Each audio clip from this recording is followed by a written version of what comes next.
नमस्कार, नजर पर देखो न्यूज में आपका स्वागत है। मैं हूं आपके साथ जैनब। आइए देखें आज की मुख्य खबरें।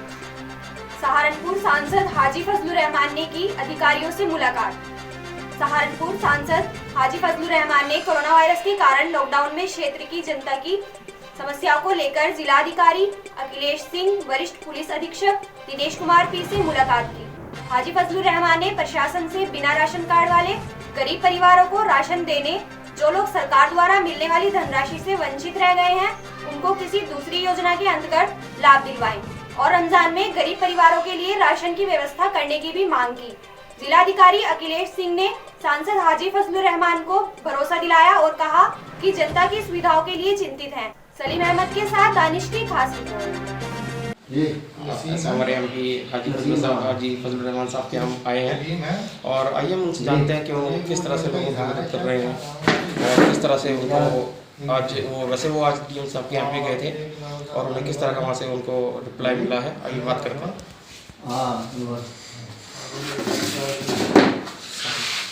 जी सर, ये हम आपसे ये पूछना चाह रहे थे कि जैसे अब ये आप डीएम साहब के यहाँ पे गए थे, एसएसपी महोदय साहब की मुलाकात हुई, डीएम साहब से आपकी मुलाकात हुई, तो सर आप किस सिलसिले में उनसे मिलने के लिए गए थे? सर देखिए, कल मैं डीएम साहब से मिला था और मुझको एक लेटर मिला था डीएसओ साहब की तरफ से। उसमें ये लिखा हुआ था कि हम 16 तारीख से और 26 तारीख तक फ्री चावल राशन की दुकानों पर भेजेंगे और उसको डिस्ट्रीब्यूट कराएंगे। जिन लोगों के पास राशन कार्ड है उन लोगों को फ्री एक आदमी को 5 किलो चावल मिलेगा। उस लेटर को पढ़ने के बाद मेरे मन में आया कि राशन कार्ड के अलावा, राशन कार्ड होल्डर्स के अलावा बहुत लोग हैं जिनके पास राशन कार्ड नहीं है जी।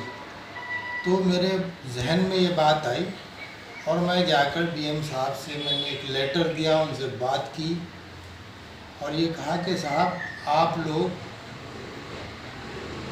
राशन होल्डर्स को राशन चावल दे रहे हैं, बहुत अच्छी बात है, फ्री दे रहे हैं और भी अच्छी बात है, लेकिन उन लोगों का क्या हो जिन लोगों के पास राशन कार्ड नहीं है जी। उस पर हमारे डीएम साहब से काफ़ी देर तक बातचीत होती रही और फिर कुल मिलाकर डिस्कशन ये हुआ कि हम उन लोगों के नाम इकट्ठा करेंगे, वो शहर में हो तो पार्षद के ज़रिए, थाने के ज़रिए या पार्षद के अलावा दूसरे लोग जो चुनाव लड़ चुके उनके ज़रिए। इसी तरीके से देहात के अंदर प्रधान या पूर्व प्रधान या कोई प्रधान का इलेक्शन लड़ चुका हो उनके ज़रिए हम ये नाम इकट्ठे करेंगे और इन लोगों को भी राशन देने की व्यवस्था कराएंगे। इस बार की यकीन दहानी हमारे डीएम साहब ने कराई। इसके अलावा एक दूसरा पहलू भी था कि अभी सरकार ने ऐलान किया कि भाई हम सब लोग जो अकाउंट्स होल्डर हैं उनको 1000 रुपये, 500 रुपये उनके खाते में डालेंगे। तो मैंने वहाँ ये सवाल उठाया कि बहुत लोग ऐसे हैं जिन लोगों के पास अकाउंट्स नहीं है, आप उनके बारे में भी सोचिए। इसके अलावा तीसरा मुद्दा था हमारा ये कि जो लेबर के लोग हैं ऑन रजिस्टर्ड, उन लोगों को पैसा मिलेगा, लेकिन उन लोगों को क्या होगा जो रिक्शा चलाते हैं या ऐसी ही मजदूरी करते हैं, राजमिस्त्री का काम करते हैं, वुड कार्विंग का काम करते हैं, आप उनको भी उनकी मदद कराइए। तो कुल मिलाकर उन्होंने यकीन दहानी कराई थी कि हम इसके बारे में भी सोचेंगे क्वारंटाइन को लेकर। अच्छा सर, जैसे आप देख रहे हैं कि लोग बहुत ज़्यादा इस टाइम इतने परेशान हैं, आपकी तरफ से जितनी हद तक मदद हो सकती है आप कर रहे हैं। उसके अलावा ये जो लोग हैं जिनके पास राशन कार्ड नहीं है, जिनके पास जो बिल्कुल दिहाड़ी मजदूर है, जो किसी भी तरह का जिनका कोई अकाउंट नहीं है, आपने हर तरह के बारे में उनसे बात करी। लेकिन सर मैं ये पूछना चाहूँगा आपसे, ये लोग जो क्वारंटाइन की वजह से 14 दिन जो लोग अंदर रहे हैं, 14 दिनों के लिए जिनको क्वारंटाइन किया गया था, उन लोगों की क्या व्यवस्था है? उन लोगों के लिए क्या, जैसे वो अपने शहरों में जाना चाहते हैं बहुत लोग परेशान हैं, फंसे हुए हैं, उन लोगों के लिए आप सर कुछ बताएंगे? इस बारे में मैंने कल डीएम साहब से बात की थी और इनके अलावा सीएमओ साहब से बात की थी, और मुझे ये जानकारी मिली है कि 14 दिन पूरे होने के बाद जिन लोगों की कोई बीमारी बाहर नहीं आई उनको वापस भेजना शुरू कर दिया है, यानी आज से शुरू करेंगे। और उसमें बाकायदा मेरा डिस्कशन ये हुआ कि भाई जब आप उनको छोड़ोगे तो उनको रास्ते में परेशान कर सकते हैं लोग, तो मुझे ये बताया गया उन लोगों ने, डीएम साहब और उनके एसएसपी साहब भी मौजूद थे, कि हम इनको घर तक छोड़ने की व्यवस्था करेंगे। एक बात। दूसरी बात यह है कि जो लोग ज़िला सहारनपुर के रहने वाले हैं उन लोगों को टाइम पूरा होने के बाद उनके घर भेज दिया जाएगा। इसके अलावा अगर कोई बाहर का है, जैसा बड़ौदा का है, गुजरात का है, बिहार का है, लखनऊ का है, उन लोगों को वो अपने पास ही क्वारंटाइन के ज़रिए रखेंगे, ठीक होने के बाद भी अपने पास अपनी कस्टडी में रखेंगे। जब लॉकडाउन ख़त्म हो जाएगा तब उनको रवाना करने की बात वो लोग करेंगे। इस तरीके से मुझे उन्होंने यकीन दहानी कराई। चलिए बहुत अच्छी बात। जैसा कि आप देख रहे हैं कि हमारे एमपी साहब हाजी फजलुर रहमान साहब द्वारा अपनी तरफ से पूरी कोशिश हो रही है हर तरीके से कि वो अपनी हर मुमकिन मदद करें। यहाँ तक कि आप देख रहे हैं, आप अभी आपने सुना है कि जिनके पास कार्ड होल्डर्स जो नहीं है, जिनके पास कार्ड नहीं है और जिनके पास अकाउंट्स नहीं है, उनके लिए भी हाजी फजलुर रहमान साहब ने बात की है और अपनी तरफ से भी पूरी कोशिश कर रहे हैं। जहाँ तक कि हम मोहल्ला या गली में, कूचों में, हम जहाँ भी हम घूम रहे हैं वहाँ पे देखा जा रहा है कि बहुत लोग ज़्यादा परेशान हैं। अब हमारे फजलुर रहमान साहब द्वारा हाजी जी द्वारा सभी जगहों पर खाना तकसीम किया जा रहा है। रोज़ाना अपनी ओर से खाना भेजा जा रहा है, रोज़ाना उनकी हर चंद मदद हो रही है। जो भी आता है उनके लिए हर चंद हमेशा के लिए, हमेशा से इसी नाम से जाने जाते हैं कि हमेशा कोई बंदा यहाँ से खाली हाथ वापस नहीं गया। और जैसा कि आप देख रहे हैं, अभी हम एक बार और उनसे पूछते हैं कि अब इधर का रुख किया जाए। अगर हम लोग कल गए थे तो उस मोहल्ले वालों के लिए, वहाँ के लिए, सेक्टर 54 के लिए क्या कर सकते हैं उनके लिए? जी सर। सेक्टर 54 नूर बस्ती। मैं आपसे बता दूं,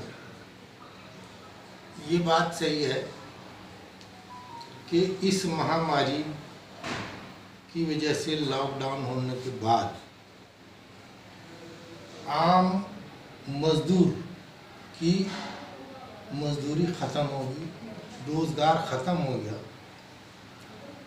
और जो छोटा मोटा और छोटे छोटे धंधे करते थे उन लोगों के भी रोज़गार बंद हो गए। इस वजह से शुरुआत में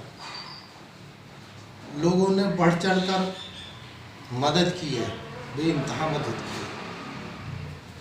उनको उम्मीद ये थी, जो मजबूर थे उनको भी और जो उनकी मदद कर रहे थे उनको भी ये उम्मीद थी कि भाई अब ये हम 15 तारीख से लॉकडाउन ख़त्म हो जाएगा और हम अपने कामों पर वापस लौट जाएंगे। लेकिन ऐसा नहीं हो सका। सरकार की अपनी मजबूरियाँ उस लॉकडाउन को एक्सटेंड करना पड़ा। इस वजह से डिमांड बहुत ज़्यादा बढ़ गई, क्योंकि रोज़गार पहले से कम है। जिन लोगों ने जज्बे के तहत लोगों की मदद की, अब वो एक दफ़ा कर चुके, 2 दफ़ा कर चुके, अब उनके भी आगे मजबूरी आने लगी, क्योंकि मदद करने वालों के भी कारोबार बंद है। तो इसलिए अब लोगों की और ज़्यादा डिमांड आ गई। अभी तक हम लोग ये क्या, हमने से मुराद हमसे यह है कि हमारे और बहुत साथी हैं जो इसको काम करने के लिए मैं नहीं कर रहा, बहुत कर रहे हैं। शहर के अंदर बहुत लोग हैं जो हम कर रहे हैं, उसमें बहुत लोग शामिल हैं। तो उसमें हम लोगों ने पहले किट वगैरह देने की बात की, लोगों तक पहुंचाया, ज़रूरतमंद थे। फिर हमने महसूस किया कि अभी हम किट के ज़रिए सब लोगों को पूरा नहीं कर पाएंगे, तो हमने एक व्यवस्था बनाई कि हम बना हुआ खाना लोगों तक पहुँचाएं। वो अभी तक अल्हम्दुलिल्लाह चल रही है। लेकिन मैंने अभी जैसे कहा कि डिमांड बहुत बढ़ती जा रही है। उस वजह से देखिए अकेले हम सब लोग मिलकर पूरा नहीं कर सकते, सरकार भी कर रही है और दूसरी संस्थाएं भी कर रही है, संत समागम वाले, गुरुद्वारा वाले, रसोई दूसरी जो है और हैं इस तरह के लोग जो कर रहे हैं।